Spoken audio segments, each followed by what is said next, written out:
여러분이 알고 있는 한국사는 이런 식입니다. 1945년 8월 15일 해방, 미국과 소련이 38선으로 남북을 분할 점령, 이념 대립 심화, 1948년 남북의 각각 정부 수립, 분단 고착화. 단 몇 줄로 요약되는 이 서술 뒤에는 아무도 제대로 말해주지 않은 충격적인 진실들이 숨어 있습니다. 지금부터 들려드릴 이야기는 한민족이 어떻게 두 개의 적대적 국가로 갈라지게 되었는지에 대한 교과서가 감춘 생생한 기록입니다. 그 시작은 1945년 8월 10일 밤 워싱턴 펜타곤 근처의 한 사무실에서 벌어진 믿기 힘든 30분간의 장면부터입니다. 1945년 8월 8일 소련이 일본에 선전포고를 하고 만주를 거쳐 한반도 북부로 파죽지세의 진격을 시작했습니다. 당시 미군은 오키나와에 주둔하고 있어 한반도 진입까지 최소 2주가 필요한 상황이었습니다. 미국 수뇌부는 패닉에 빠졌습니다. 이 속도라면 소련이 한반도 전체를 단독 점령하는 것 아닌가? 8월 10일 밤 11시 국무부 육군부 해군부 조정위원회 사무실에서 긴급회의가 열렸습니다. 딘 러스크 대령과 찰스 본 스틸 대령에게 주어진 임무는 명확했습니다. 서울을 포함하되 소련이 수용할 만한 한반도 분할안을 30분 내에 만들어라. 두 젊은 장교는 내셔널 지오그래픽 지도 한 장을 펼쳤습니다. 그들은 한반도에 대해 아무것도 몰랐습니다. 조선의 역사도 문화도 심지어 지리조차 제대로 알지 못했습니다. 그들의 유일한 기준은 서울을 미군 점령 지역에 포함시키되 한반도를 대략 반으로 나누는 것이었습니다. 러스크의 손가락이 지도를 따라 움직였습니다. 39도선은 너무 북쪽이고 37도선은 서울을 소련 측에 넘기는 것이었습니다. 그때 그의 눈에 들어온 것이 북이 38도선이었습니다. 이 선은 한반도를 면적상으로는 55대 45, 인구상으로는 거의 반반으로 나누면서도 서울과 인천을 미군 점령 지역에 포함시킬 수 있었습니다. 여기로 하자. 단 30분 만에 결정되었습니다. 5,000년 역사를 가진 한 민족의 운명이 지도 위에 연필 한 줄로 갈라진 순간이었습니다.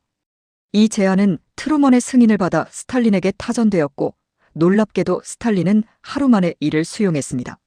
소련도 미국과의 불필요한 충돌을 원하지 않았고 이 선이 영구적 분단선이 될 것이라고는 생각하지 못했던 것입니다. 1945년 8월 15일 일왕의 항복방송이 전파를 탔습니다. 하지만 한반도에는 여전히 조선인의 정부가 존재하지 않았습니다. 북쪽에서는 소련군이 8월 하순부터 빠르게 진입했고 남쪽에는 9월 8일에야 미군이 상륙했습니다. 이 3주간의 시간차가 남북의 운명을 갈랐습니다. 북한에서는 소련군의 지원하에 김일성이 부상했습니다. 1945년 9월 19일 원산항을 통해 입국한 33세의 젊은 김성주 김일성은 소련군 대위 계급장을 달고 있었습니다. 10월 14일 평양공설 운동장에서 열린 환영대회에서 처음 대중 앞에 모습을 드러낸 김일성을 본 군중들은 실망했습니다. 전설적인 항일 영웅을 기대했던 그들에게 30대 초반의 청년은 너무 젊어 보였습니다. 하지만 소련군의 체계적인 지원 속에서 김일성의 권력 기반은 빠르게 구축되어 갔습니다. 남한에서는 여운형이 주도하는 건국준비위원회가 조선인민공화국을 선포했지만 9월 8일 인천에 상륙한 미군은 이를 철저히 무시했습니다. 하지 중장의 포고령 1호는 충격적이었습니다. 북위 38도 이남 조선 영토와 조선 인민에 대한 통치권은 당분간 본관의 권한하에 시행한다. 점령군에 대한 반항은 엄벌에 처한다. 해방군으로 환영받을 줄 알았던 미군은 스스로를 점령군이라 칭했습니다. 더욱 충격적인 것은 미군정이 일제강점기 관료와 경찰 조직을 그대로 활용하기로 결정한 것이었습니다. 친일 관료들이 다시 권력을 잡고 악명 높은 친일 경찰들이 제복을 입었습니다. 해방된 조선에서 친일파가 다시 득세하는 기막힌 현실이 펼쳐졌습니다. 1945년 12월 한반도의 운명을 결정적으로 바꾼 사건이 터집니다. 모스크바 3국 외상회의에서 한반도 임시정부 수립과 최대 5년간의 4개국 신탁 통치가 결정되었습니다. 그런데 12월 27일 동아일보에 실린 기사는 사실과 정반대였습니다. 소련은 신탁 통치 주장, 미국은 즉시 독립 주장이라는 제목이 일면을 장식했습니다. 이는 명백한 오보였습니다. 실제로는 미국이 신탁 통치를 먼저 제안했고 소련이 이에 동의한 형식이었습니다. 하지만 이 기사는 핵폭탄급 파장을 일으켰습니다. 35년간의 식민 지배에 지친 국민들에게 또 다른 외세 지배라는 신탁 통치는 절대 받아들일 수 없는 것이었습니다. 우익 진영은 즉각 반탁 운동을 전개했습니다. 이승만과 김구는 신탁 통치 절대 반대를 외쳤고 이는 자연스럽게 반탁 애국 반소 반공이라는 등식으로 발전했습니다. 반면 좌익 진영은 처음에는 반탁을 외치다가 소련의 지침을 받은 후 하루아침에 찬탁으로 돌아섰습니다. 박헌영을 중심으로 한 조선공산당의 이런 급변은 대중들에게 매국노라는 낙인을 찍히는 결과를 낳았습니다. 이때부터 38선은 단순한 군사분할선이 아니라 이념의 철조망이 되었습니다. 남과 북은 서로 다른 체제를 구축하기 시작했고 가족끼리도 찬탁이냐 반탁이냐를 두고 갈등했습니다. 1946년 2월 북조선 임시인민위원회가 수립되면서 김일성이 위원장에 취임했습니다.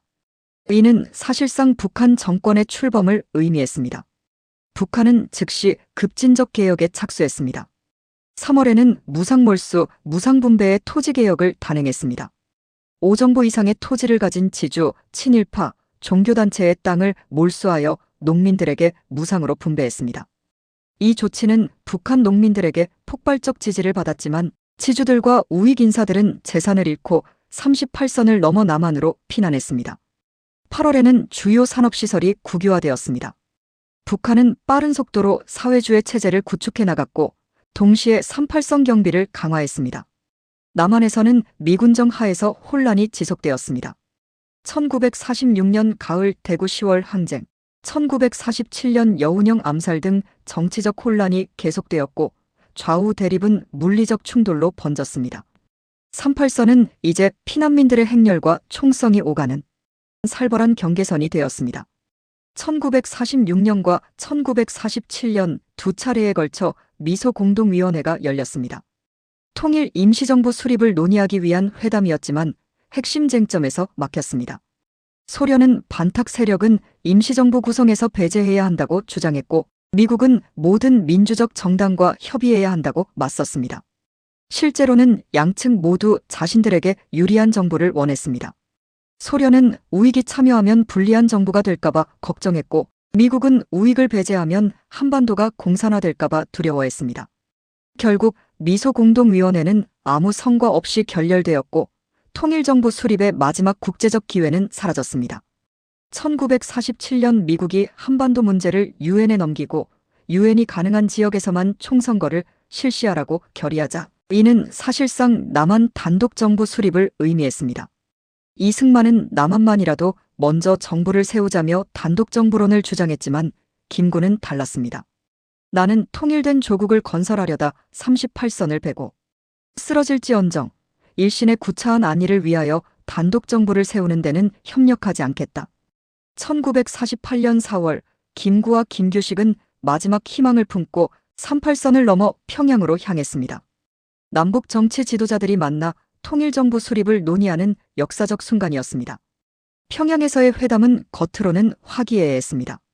김일성은 김구를 극진히 대접했고 사김 회담 김구, 김규식, 김일성, 김두봉에서 외국 군대 철수, 단독정부 반대라는 공동성명도 발표했습니다. 하지만 실질적 성과는 없었습니다. 김일성은 이미 독자적인 헌법과 군대 창설을 준비하고 있었고 김구의 통일정부 제안에 구체적으로 호응하지 않았습니다. 김구는 빈손으로 서울로 돌아와야 했고 얼마 후 북한은 남한으로 보내던 전기를 끊어버렸습니다. 5.14 단전 조치로 남한은 암흑천지가 되었습니다. 이것이 북한이 보낸 진짜 답변이었습니다. 결국 1948년 5월 10일 남한에서 총선거가 실시되었습니다. 김구와 김규식은 불참했지만 국민들의 95.5%가 투표에 참여했습니다. 재헌국회가 구성되고 7월 20일 이승만이 초대 대통령에 당선되었습니다. 8월 15일 대한민국 정부 수립이 공식 선포되었습니다. 북한도 즉각 대응했습니다. 9월 2일 최고인민회의가 열렸고 9월 9일 조선민주주의인민공화국 수립을 선포했습니다. 김일성이 수상에 박헌영이 부수상에 임명되었습니다. 이제 한반도에는 서로를 유일한 합법 정부라고 주장하는 두 개의 정부가 존재하게 되었습니다. 1945년 8월 10일 밤 워싱턴의 한 사무실에서 30분 만에 그어진 선. 그 선은 처음에는 일본군 무장해제를 위한 임시 군사분할선에 불과했습니다. 하지만 신탁 통치를 둘러싼 오보와 좌우 이념 대립, 미소냉전의 격화, 미소공동위원회 결렬 등이 복합적으로 작용하면서 약 3년에 걸쳐 뚫을 수 없는 장벽으로 굳어졌습니다. 우리가 이 과정을 자세히 들여다보는 이유는 과거를 탓하기 위해서가 아닙니다. 분단은 어쩔 수 없는 운명이었다는 막연한 운명론에서 벗어나기 위해서입니다. 분단은 한민족이 선택한 것이 아니라 강대국의 이해관계와 우발적 결정들, 그리고 우리 내부의 분열이 만들어낸 비극이었습니다. 30분 만에 그어진 선이 70년 넘게 우리를 갈라놓고 있습니다. 하지만 역사는 여전히 진행 중입니다. 구체적인 선택들로 만들어진 현실은 다른 구체적인 선택들에 의해 언젠가 달라질 수도 있습니다.